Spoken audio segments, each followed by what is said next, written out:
Baker talked about from last Sunday was communication problems.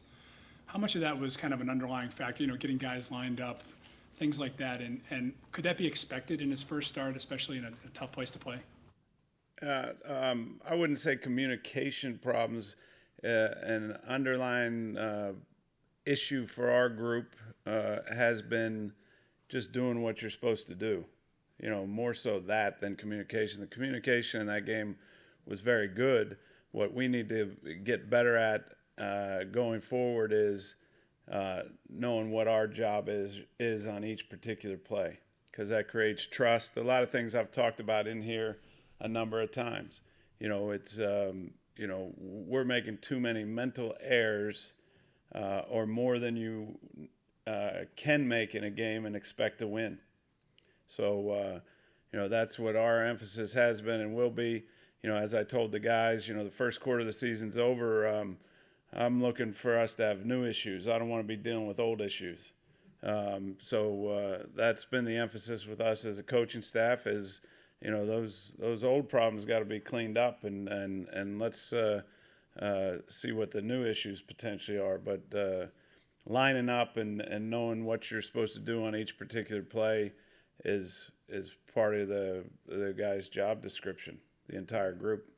What value is there for you to state the obvious to your guys? That is, you can't drop that many passes. Yeah, I was really proud of the group in general. We overcame a lot of adversity, starting with the interception for a touchdown, spotting them 7 points.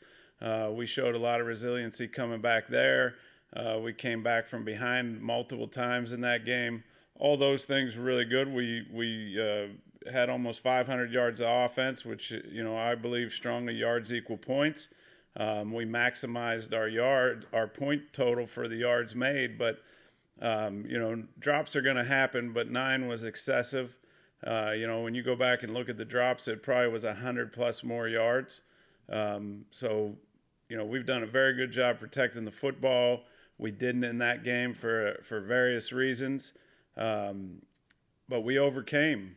We overcame all of that and had ourselves in a position to win. And again, the mental stuff is really what got us, right down to the wire. How do you think Baker did from a decision-making standpoint against the Raiders, and then how difficult will that be against this Ravens defense? I thought he did a lot of good things. I thought, he made good decisions throughout the day. I thought the ball came out quick for the most part throughout the day, which increases our margin of error, allows playmakers to make plays. The Ravens, I have a lot of experience against these guys, over the last 6 years. They are still the heart of that team. Starting with number 55, Suggs, who is a tremendous, tremendous player and has been for a very long time. Somebody that has my full respect. They're well coached. Weddle, I've had to deal with. When I was a head coach in Kansas City, I had to deal with him in San Diego. And then he's thinking comes to Baltimore, I got to deal with him more. He is a heck of a player. He's a pain in the butt because he is extremely smart. And is able to camouflage a lot of looks and create issues that really shouldn't be issues. So, when you got two leaders like that on your team that are smart football players on top of really physically talented guys, it makes for a very good defense and one that will be, for our guys, we're showing that we're going in the right direction, by no means perfect. But this will be a big test for us, and I'm really anxious to see how it plays out, because I think we have a chance to be pretty good offensively if we can clean up some of the mental side of it. I'm not talking about being physically deficient in areas. We mentally really have to do our job, and I'm interested to see how it goes Sunday. The Ravens defensive coordinator today said that Baker Mayfield is this generation's Brett Favre or John Elway. He's carving a bust.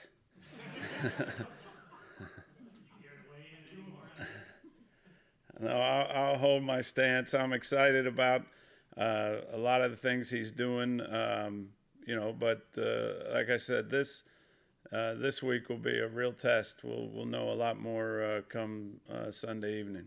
You just said you think you could be real good on offense, and no one expects to average 40 points. That was the most points we've seen here in 10 years. Should it be the norm in the way the game is played now? You want 42 points a game? That would break every record ever broke. I want enough points to win. That's number one. The things, I keep it pretty black and white for our group in that yards equal points. If you have 100 yards, you better have 7 points. If you have 200, 14, and so on. So I feel good about the fact that we were able to score. We maximized our points for yards gained, I'm excited about the backs. I'm excited at the way our line's coming together, and like I said, that's all it is excitement off the pass. Now, as we start this quarter of the season, this will be a very good measuring stick to kind of see where we are. Mayfield's accuracy, it occurred to me that he was off on certain passes, maybe one or two in key situations, but was there any component of the rookie stuff, rushing things, not quite sure what you're looking at as a rookie, that went into him not being as accurate as he might have been in the Jets game? No, I thought, his demeanor is great. I think those are the things you really like about the Baker is that, I have a feeling he could throw one right to him and he's going to come right back the next play and try to put a ball in a tight place. Those are the things last week I was talking about. We don't want a careless or reckless guy, and I didn't see any of that. I take the blame for the interception at the end of the game, because we added a double move to a play, and really that's not fair to do it to a young guy because he and I think that's what we'll kind of grow and learn about each other is that we don't want to be each other's own worst enemy. He's aggressive minded, so I have to keep that in mind in certain situational football. What young player you talking about, Callaway? It's not fair to him or Baker? Baker. Why? Because we tag a double move on a play, which is a potential shot along with the rest of the play, and somebody like Baker, he wants to score every play. He doesn't want to check it down a whole bunch. So, I think those are just things that we'll learn and grow. And I thought, I've been sick about it for a week because I wished I hadn't done what I had done, because I think that put him in an unfair position. And I've let him know that and the guys. But, I think that's part of the process. You talked last week about how tough it is to get all your running backs touches, and then Nick goes out and has the game that he has. So do you have any choice but to give him more touches this week? Yeah, I think we have to. Otherwise, my dad would be mad because his rule of if a guy's averaging double digits, you better give it to him enough till it's one, till it's single digits. So I can't go against what he taught me a long, long time ago. When a guy's averaging 50 yards a carry, you better keep giving it to him. And again, it's good problems because Carlos has done nothing but get stronger as each game's gone on, and it's a fine line you're walking because again, we talked about this as a staff. If Carlos doesn't go into that goal line series with 15, 16, 18 carries, I don't know what it was.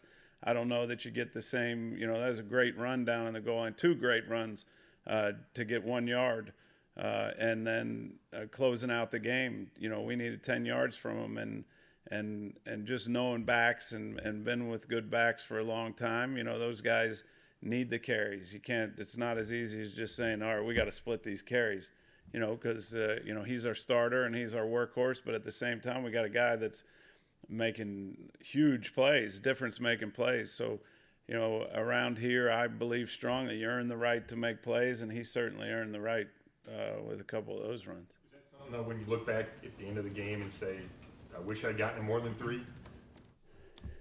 In hindsight, but again, I think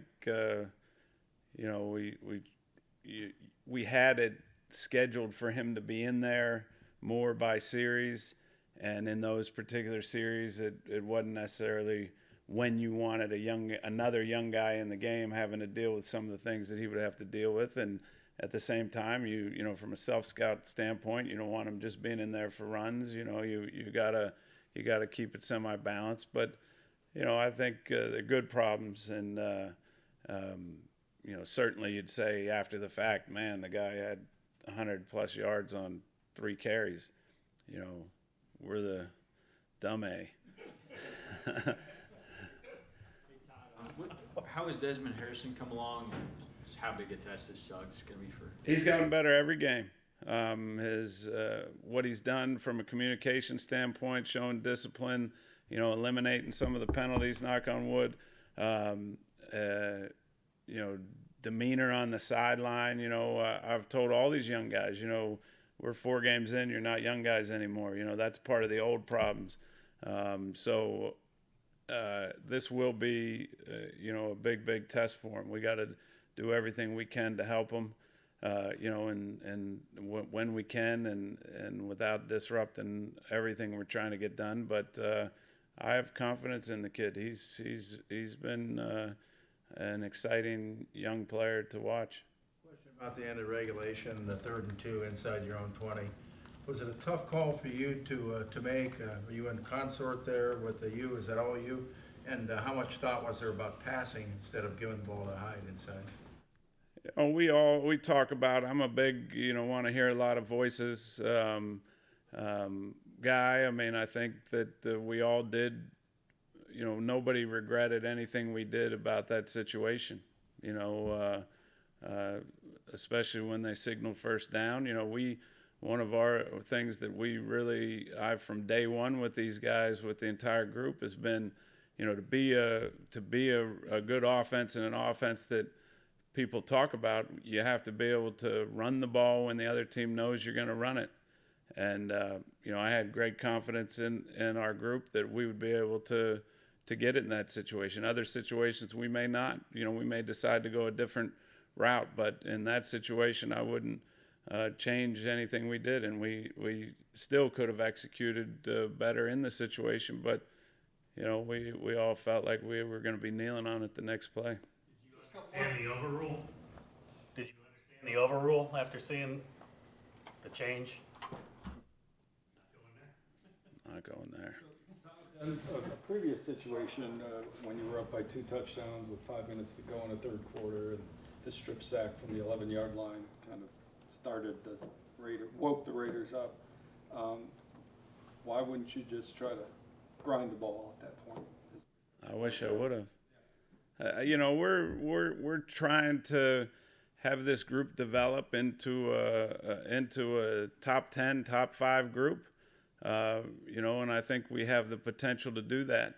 You know, I think you know, we're not. I say it all the time. You know, we're not going to live in our fears. We needed to execute better there. You know, the ball needs to come out. That part of that increase our margin of error. You know, we're not going to take the foot off the gas. You know, in the 3rd quarter. You know, we got a chance to continue doing the things we had done throughout the game to move the ball and score points. You mentioned Chubb, some spots you didn't want to put the young guy in. You know, how close is he? Where is he making progress into being able to play in those spots? I think he's making progress across the board. You know, that the Raiders, you know, in particular with some of their blitz packages, you know, they're a tough group, and everybody needs to be on the same page. And you know, we were just semi-cautious in that situation. You know, treating him the right way or being fair to him. At the same time, we have high expectations for all those guys, and we expect them all to.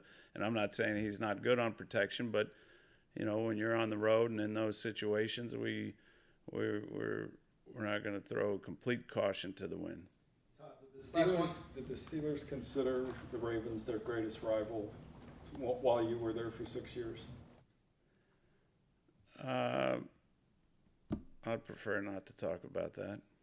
You know, I'm here. You know, I know they were a tough opponent, and usually the team that came out on top in that series had a chance to be playing more games in the end. And there were a couple times we played, you know, 3 times in a season. So, you know, I think it's been for a long time now a well-coached team across the board that's physical, and there are no easy wins against that group.